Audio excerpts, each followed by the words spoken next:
Hello guys, welcome to the new blog. गाडी घेतलं आहे आणि पहिलं गेलं बहिणीच्या घरात पोचलं आहे. तिकडनं बॅग घ्यायची होती म्हणून त्याच्याकडे गेला आहे. मग तिथे हे दोघं नाश्ता करत होते, राम आणि ईशान काहीतरी आतमधनं आणू गेलो होतो तिकडनं. मग ताईन मग पुरणपोळी आणि चाय दिल्या. पुरणपोळी आणि चायवर ताव मारलं. तेवढ्यात ईशान बिस्किट पुढे घेऊन येलो आणि देता दादाक आणि एक नेऊन आतमध्ये ठेवलं. तिकडनं बॅग घेतलं आणि घराच्या दिशेने निघाले. घराकडे गेले, बॅग ठेवलं आहे, आंघोळ केलं आणि म्हटलं चला वैपडीक जाऊ. तिकडनं वैपडीक निघाला. वैपडीक जाऊच्या आधी मला जाऊ होतं सांगोवाडी. हे कुत्रा माझ्याबरोबर रेस लावत होतो. ते एका गाठल्याने मी गेले सांगोवाडी. ते हा माझ्या मावशीचं घर नवीनच बांधलं नाही. तिकडे गेलं आहे. तिकडे सगळ्या पोरांका भेटलं आहे.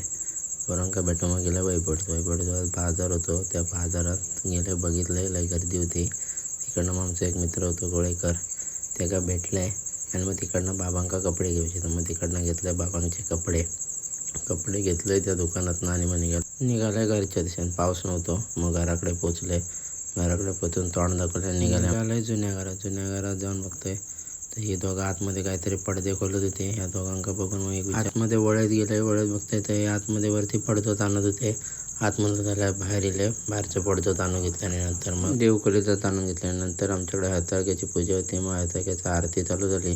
हाताळक्याची पूजा केला आणि मग आम्ही निघालो घरात. भेटून एक ब्लॉग्समध्ये.